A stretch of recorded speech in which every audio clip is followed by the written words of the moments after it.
ReZero Season 4 Episode 2 didn't just give us one of Subaru's most visceral deaths yet, it also hid a massive secret about his growing hidden power. While the anime focused on the terrifying reality of the Augria Sand Dunes and the mysterious sniper blowing Subaru's head off, it completely cut a crucial tense confrontation between Roswaal and Beatrice, and that Beatrice is worried about Subaru losing his humanity. So today we're breaking down the massive web novel and the light novel differences that the anime skipped over, from the truth behind Ram's hidden weakness to the actual mechanics of sand time. I'm going to fill in the missing blanks so you have the full picture. Now, to understand exactly what the anime left out, we have to first look at the departure from the castle. The episode shows Subaru being his usual nervous self, worrying about protecting Emilia, Ram, Rem, and now Meili. Emilia noticed what was happening and tried to lift his burden by saying that she hopes to protect him as well, along with everyone else, which kinda plays into a conversation between Ram and Emilia that was cut from the episode. This happened early in the sand dunes, when Emilia tells Ram that she's happy she's more comfortable speaking to her normally. Ram then replied by saying that Emilia has changed as well. When they first met, she seemed like someone with a strong resolve, but she was actually quite fragile, like glass. Emilia then asked her if she looks stronger now, and Ram of course then replied saying that she's now like sweet glass turned into candy, so not much of a difference. The point is that Emilia is now far more confident in herself and she wants them to believe that they can depend on her, which of course includes Subaru. Now Roswaal then proceeds to summon Subaru and Emilia to let them know about Ram's mana regulation problem. This entire conversation is much longer and more in detail in both the web novel and the light novel. For one, Julius was also a part of this conversation, as Roswaal thought he could trust him based on what he observed from his interaction with Team Emilia. In the web novel, Julius was completely oblivious to the fact that Ram was part Oni. He thought that species went extinct, while in the light novel, he seemed to have picked up on her body composition by himself and knew what Roswaal would request of him before he made the request. That request of course being that he wanted Julius to supply Ram with mana using his 6 contracted spirits. It's later revealed that Ram is always in pain ever since she lost her horn. She now has a defective gate, unable to properly absorb mana, since that is the method by which her kind regulates energy. Roswaal usually takes care of this late at night, which is why she's always there. Now Subaru of course thought they had some kind of lewd relationship, which she goes more into in the web novel, so this does come as a surprise to him. Though Julius goes on to inform Roswaal that he wouldn't be of much help because ever since his name was consumed by gluttony, he's unable to wield the power of his spirit companions. They still hover around him, likely due to the contract they signed, but they don't remember why they did, nor who he is. This moment is a bit more sad in the web novel, which is way more detailed, so I can see why they moved it to later on in the episode to keep the pacing moving along. Though there's also something else that was removed from this conversation, and that is Roswaal's strained relationship with Beatrice. Because after Julius declined and Emilia stepped forward, Roswaal also tells them to inform Beatrice of this. Subaru found this a bit strange and weird and confronted Roswaal because he could have just told Beatrice himself. Roswaal then informs him that he and Beatrice have a rocky relationship at the moment, so he'd rather not. Now this might be a bit confusing, but it's actually stemming from another cut conversation between Beatrice and Roswaal that should have taken place in episode 1. Beatrice stayed behind when they went to visit Meili because she wanted to keep Roswaal in check, viewing him as a pet dog that hides their fangs rather than a stray one that openly bears them. The dialogue opens with Roswaal joking about his relationship with Subaru, which Beatrice of course doesn't take kindly to. Roswaal then brings up a grave concern. Since a second archbishop has been killed, a second witch factor has likely entered Subaru's body. Beatrice tries to suggest there are other candidates, which is interesting, but Roswaal dismisses this, insisting that Subaru is the only one who truly overlaps with the requirements. Beatrice also seemingly knows this deep down inside, but declares that she will protect Subaru's humanity, stating that she belongs to Subaru and will ensure that he remains himself despite the dark power accumulating inside him. Roswaal then claims that he wants Beatrice to be happy and views her as a younger sister.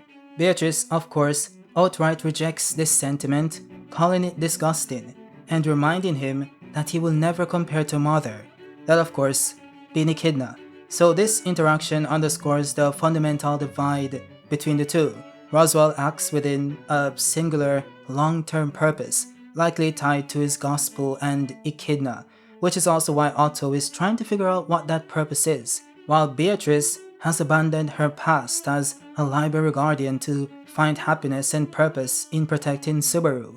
It also shows that she knows a lot more than she lets on, which makes sense since she's over 400 years old. Now, the convo itself isn't that crazy of a cut, but it does give important context on the mindset of the characters, which is why I think the web novel is something that everyone should read. It's very detailed. Not to worry though, I'll make sure to fill in the missing blanks per se. Now before we get to the Augria Sand Dunes, we first stop by a small town named Mirula, to the farthest east of Lagunica. This place was also affected by the sand dunes since on days of strong wind, the sand would come rushing in, making it unbearable to be outside without protective clothing. This phenomena is what they refer to as sand time, which at least in the novel, Subaru and Emilia deliberately wander into it, just so they could prepare themselves for the harsh environment of the sand dunes. They then decide to enter a nearby bar for shelter, which Subaru used as an opportunity to probe for some answers. In the novel, the bartender is initially dismissive and irritated, believing that Subaru and Emilia are reckless outsiders on a dangerous date. He warns them that the sand dunes are a sea of death, and that almost everyone who attempts to reach the Pleiades watchtower ends up as witch beast food or dries up in the desert. The dunes are then for lethal creatures, including spotted wrecks, sand earthworms, and courtesan bears, a monster that uses flowers on its body to lure prey before consuming them. Now he also touches on the issue of the witch's miasma, which Emilia then expounds on. So similar to mana, it is naturally absorbed through a person's gait. In the dunes, this type of mana is so thick, it ruins food and water. Direct consumption and prolonged exposure leads to rapid insanity and eventual death, which does play an important part later on, so look out for that. As they prepare to leave, the bartender offers one cryptic but vital piece of information. For the past year, people have spotted birds flying towards the tower. He suggests that if they do get lost, following these birds might be their only hope of reaching their destination. Now this one is one of the more positive changes from the web novel, because for some reason, despite receiving this information, Subaru doesn't make use of it. In the web novel, they mostly rely on Meilei's divine protection to control the nearby witch beast to act as guides or anchors.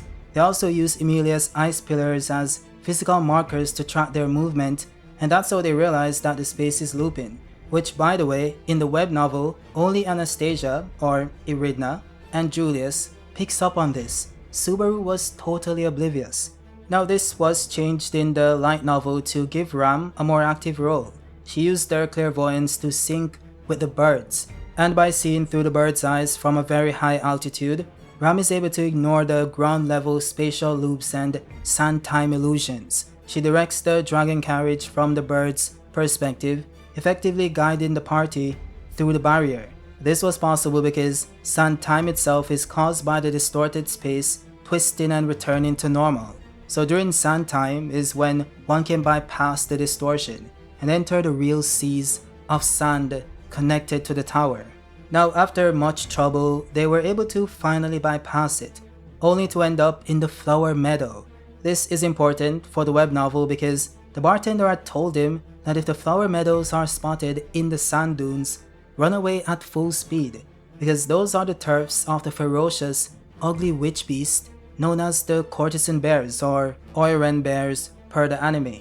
They almost get away using Meilei's powers, but one of the earth dragons got irritated and let out a loud roar, which woke up all the witch beasts. Emilia and Julius do their best to ward them off, but their numbers just continue to grow.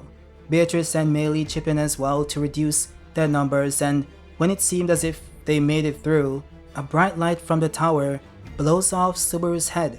By the way, in the web novel, the bright light made its appearance long before this, when they first entered the sand dunes.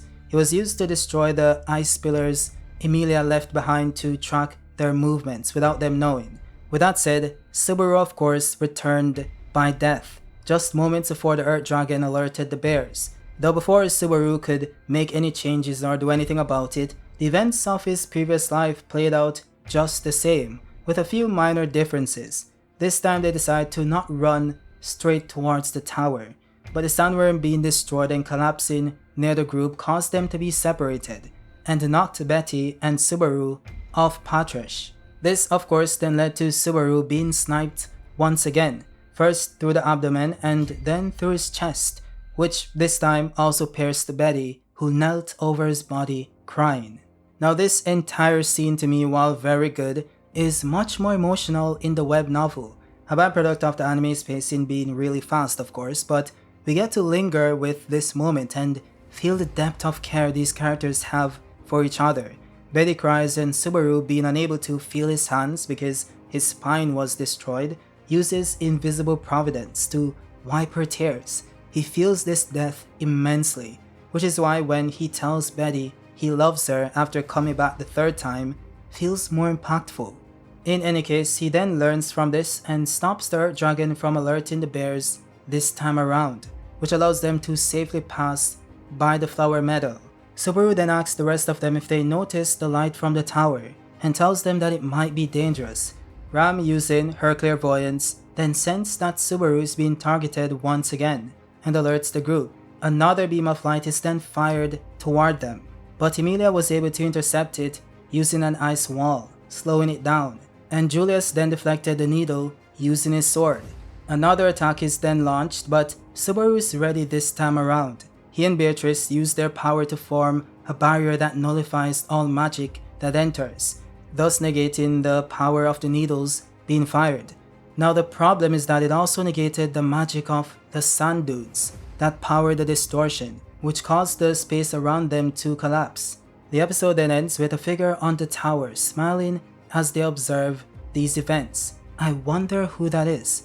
Now this played out pretty much the same in the novel. The only difference is that they decided to go back before the space collapsed and they fell in. There's also some other interactions as well that I kinda skipped over, such as Betty revealing that she knows Anastasia's true identity, and also an exchange between Meili and Subaru, which does in fact take place in the episode, but it is played a bit more serious in the web novel, I suppose.